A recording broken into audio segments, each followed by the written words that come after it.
Gerak, gerak, teman gerak.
Semoga teman kita yang sakit dapat datang ke sekolah lagi. Oke.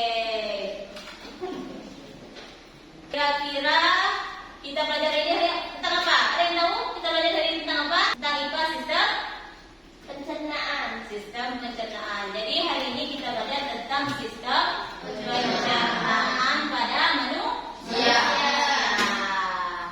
Kira-kira siapa, apa makanan favoritnya? Coba yuk tanya Feli, apa makanan favoritnya? Bakso. Bakso. Ezi, makanan favoritnya apa? Nasi goreng. Nasi goreng. Ibu mau tanya lagi, mengapa kita perlu makan? Biar sehat. Apa lagi? biar ada tenaga. Biar ada tenaga. Ada lagi? Oh ya, apa lagi?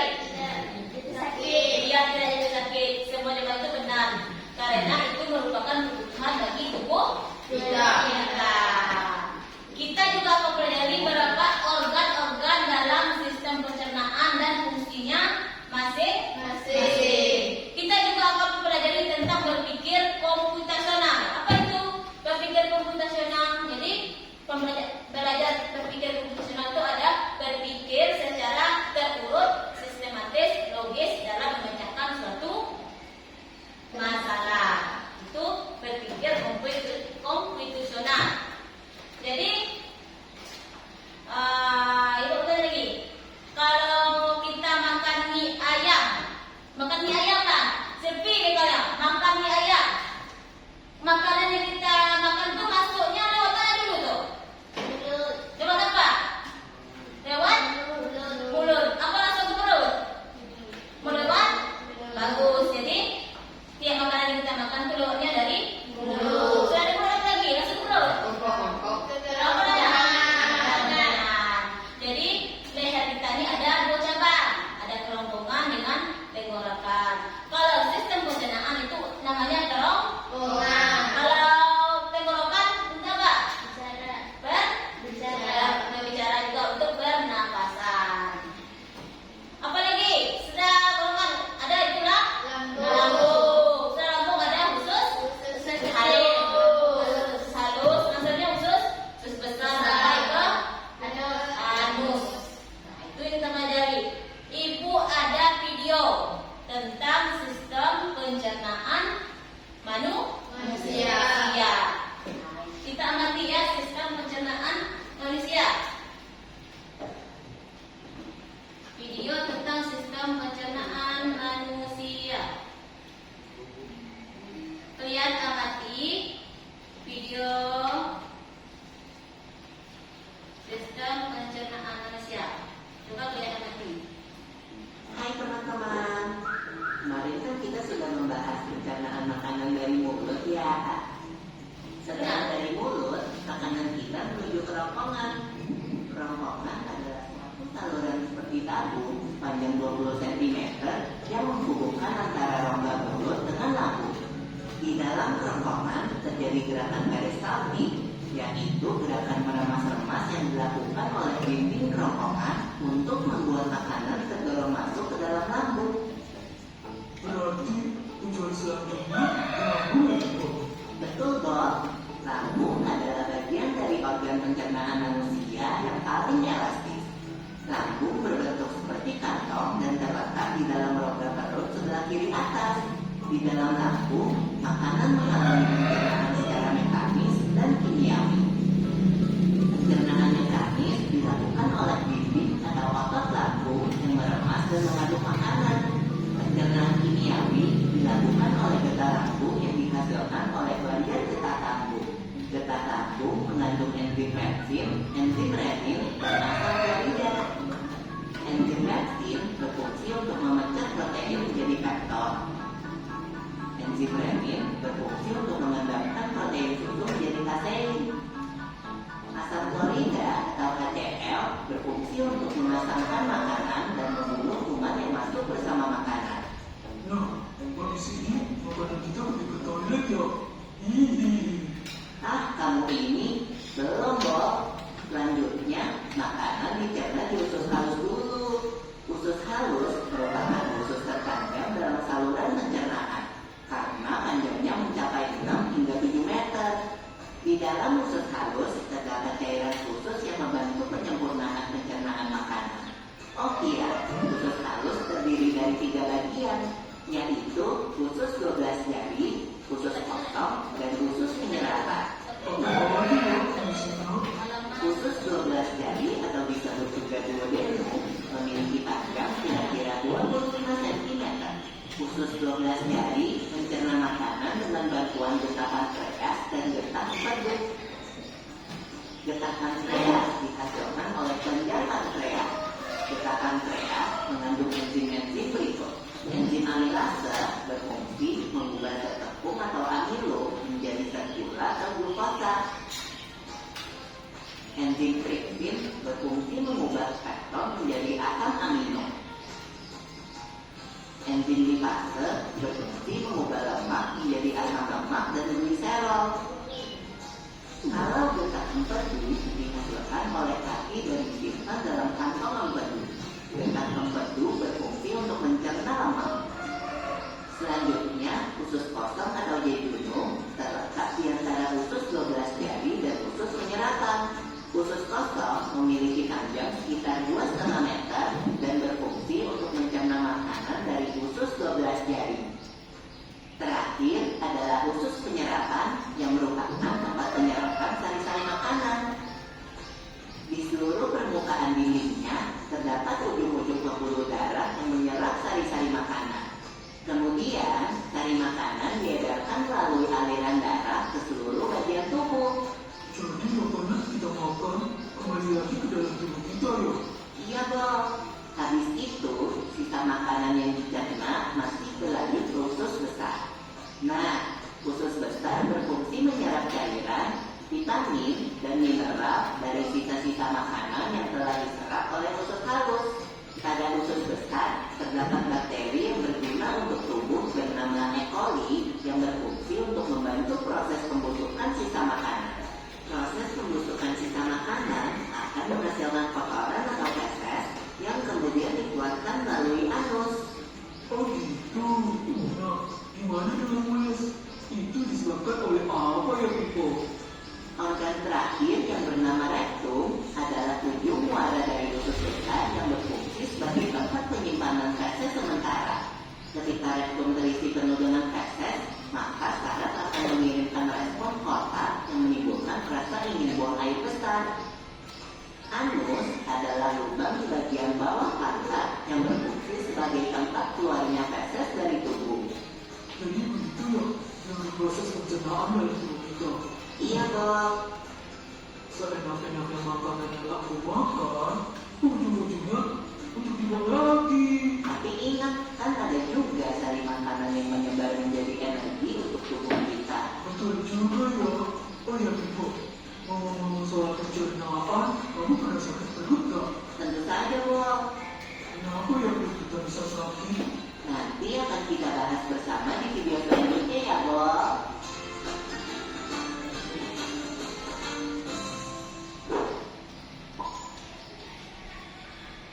Sudah, itu tadi yang kita amati adalah video proses pencernaan makanan pada manusia, pada tubuh kita.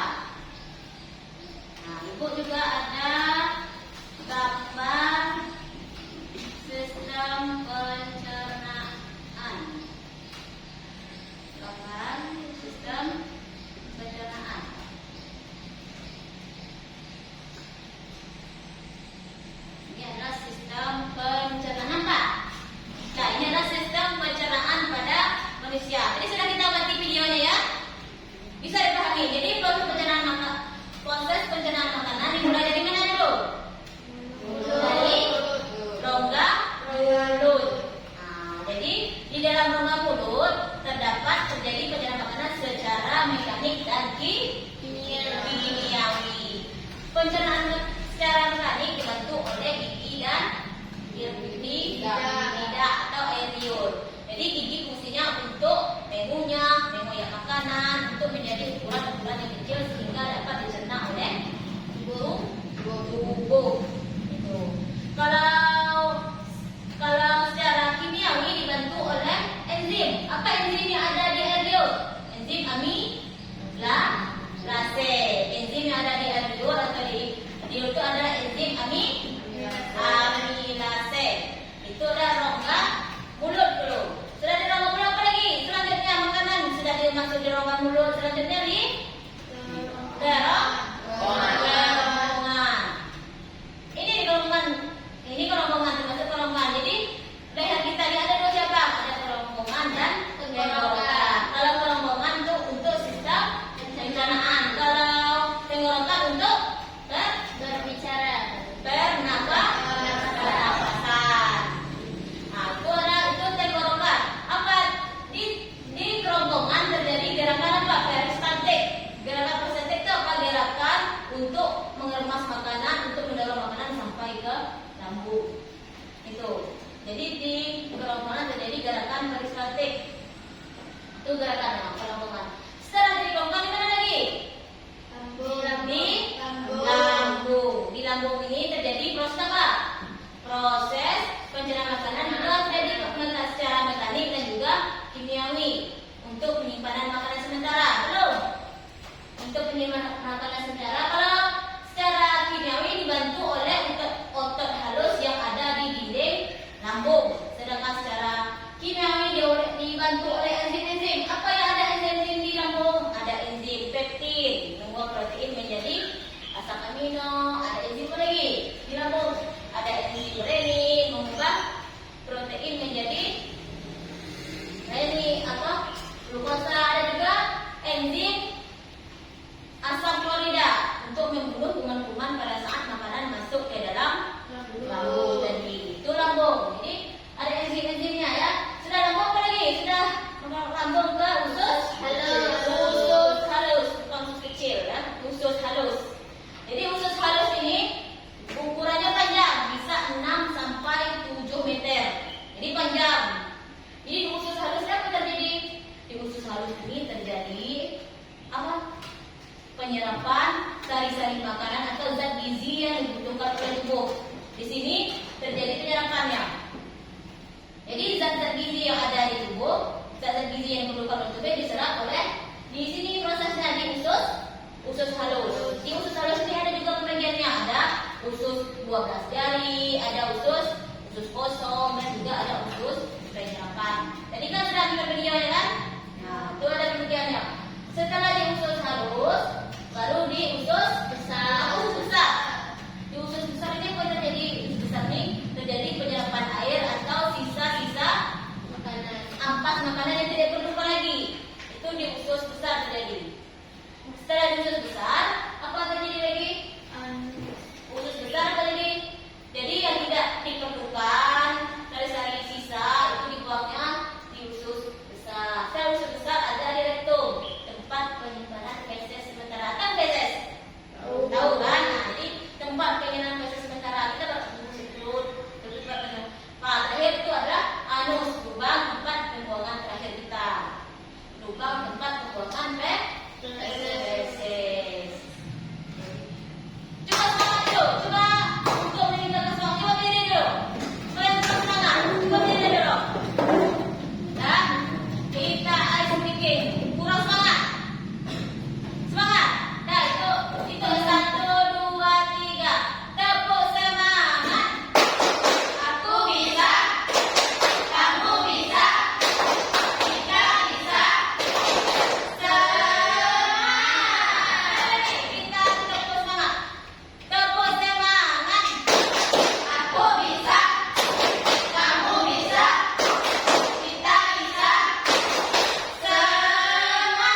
Hengki sering makan apa?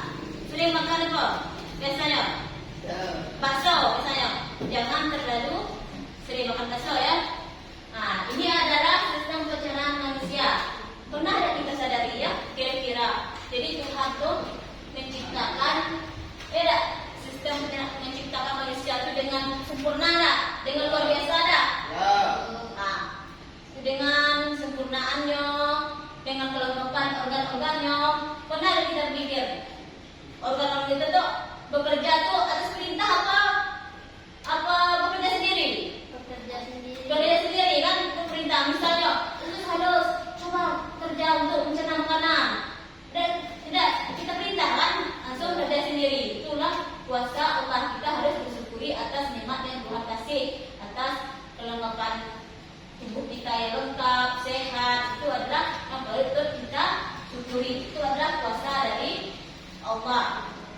Walaupun organ-organ kita tanpa kita perintah, walaupun ada sistem saraf yang bekerja. Jadi capek tak kalau diperintah terus tak bisa organ-organ. Kalau kita kan terserah kita makan. Organ-organ kita dapat bekerja sesuai seperti mestinya tanpa kita perintah kan. Jadi patut kita syukuri atas nikmat yang Tuhan kasih, Tuhan berikan. Apa bagaimana kita mensyukuri atas nikmat yang Tuhan berikan?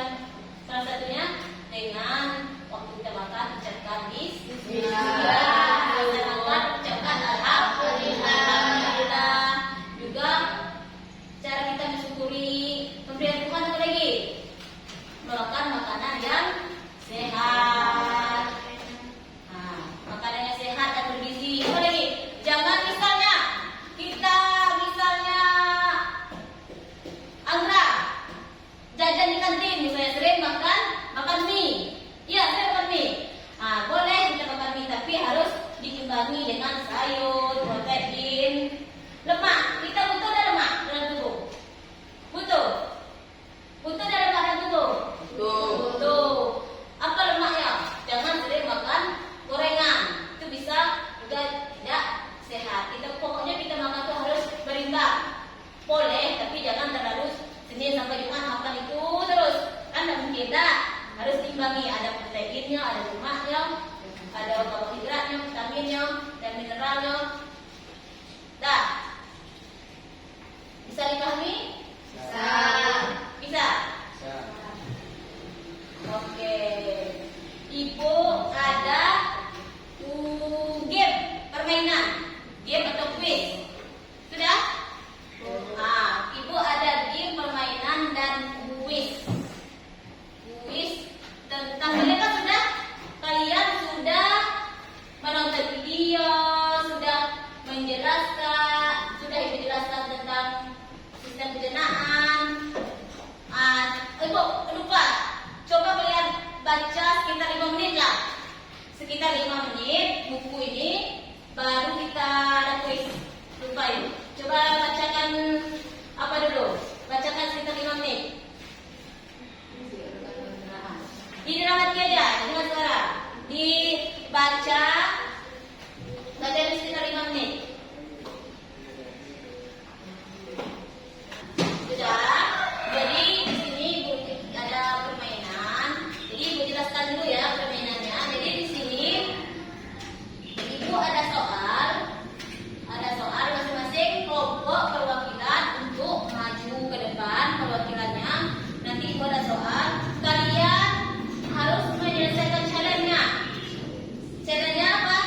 Untuk lihat sudah video kan nonton video sudah, Ibu jelaskan di depan papan tulis, di gambar sudah, membaca sudah juga.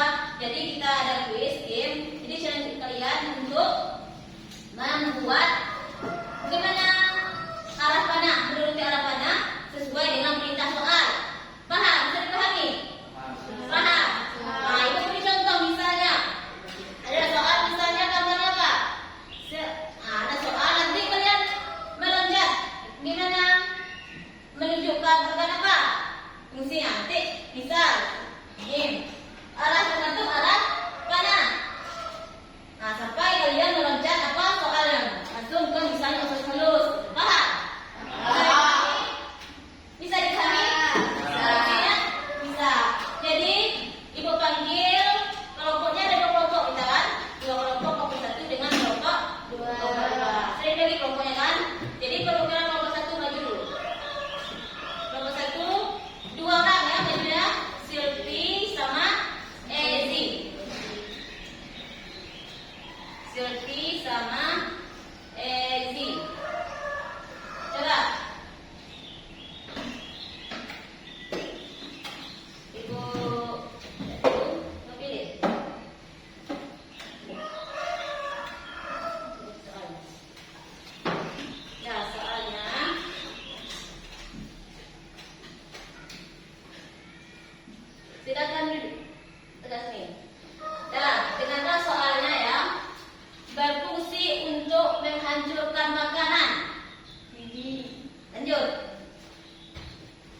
Soalnya adalah penghubung antara mulut dan lambung.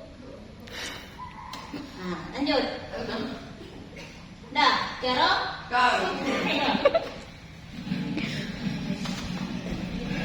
bagus, bagus. Nah, bagus, betul? Betul. Terus, tepuk salut. Cepat kanan, cepat kiri, dua jempol, salut. Oke. Selanjutnya, sudah kuis? Sudah. Paham? Sudah lagi? Paham. Ibu ada LKPD tentang sistem pencernaan. Jadi masing-masing kalian itu ada gunting. Gunting sudah. Masing-masing kalian untuk membuat urutan sistem pencernaan dan menentukan fungsinya masing-masing. Sudah? Bisa dipahami? Sudah. Bisa ditempel. Ada LKPD ya. Ini gambarnya urutan dari mana dulu. Sekarang tulis fungsinya, ada kerjasama ya. Itu juga dengan kelompok 2.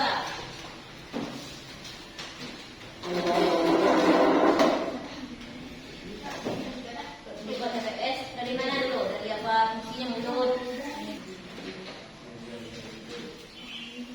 Nah, cepat ya, kerja ya. Ada tempel nih di sini, nempel nih di sini. Kerjasama. Kelompok 1 maju, Dewi sama Rupi.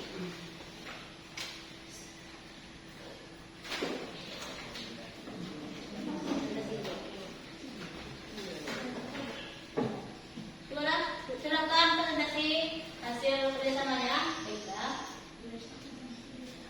Mulut berfungsi sebagai tempat masuknya makanan dan dimulai proses pencernaan. Selanjutnya apa lagi? Tenggorokan, faring merupakan saluran pencernaan yang menghubungkan rongga mulut dan kerongkongan. Hasilnya bagus. Setelah makanan masuk ke lambung, terjadinya pencernaan secara mekanik dan kimiawi. Dari lambung apa lagi? Terus Usus halus. Usus halus merupakan organ pencernaan yang terletak di antara lambung dan usus besar. Usus besar adalah organ pencernaan yang terhubung dengan usus halus. Sebelum fase dikeluarkan dari tubuh melalui anus, fase akan disimpan terlebih dahulu di dalam rectum. Jadi proses sistem pencernaan diawali pertama itu dari mulut. Sudah mulut ke Kerongkongan, kerongkongan ke lagi apa lagi? lambung, Lambung. Selanjutnya usus kecil, usus kecil. Usus apa? Usus halus. Selanjutnya usus besar, besar. Terakhir apa? anus. Anus, tempat pembuangan feses. Tempat pembuangan feses ya. Tempat akhirnya. Sudah. Coba tepuk tangan untuk kelompok 1. Tepuk salut dulu. Tepuk salut. Tepuk kanan. Tepuk kiri. Dua jempol. Salut. Silakan duduk kelompok 1. Selanjutnya silakan maju ke kelompok 2. Silakan maju Nawa dengan pen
peristaltik.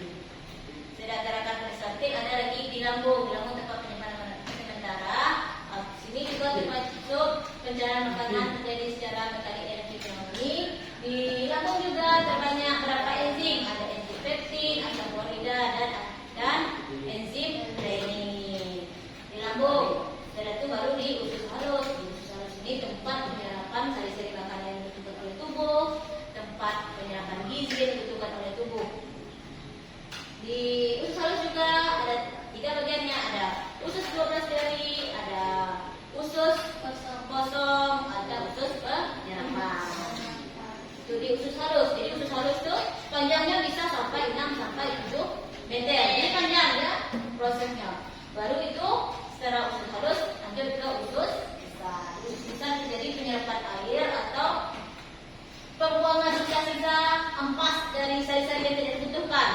Karena di usus besar tempat sisa-sisa ampas sari-sari makanan yang tidak dibutuhkan. Sudah di usus besar baru di rektum atau anus. Kalau di rektum tempat penyimpanan sementara usus kita.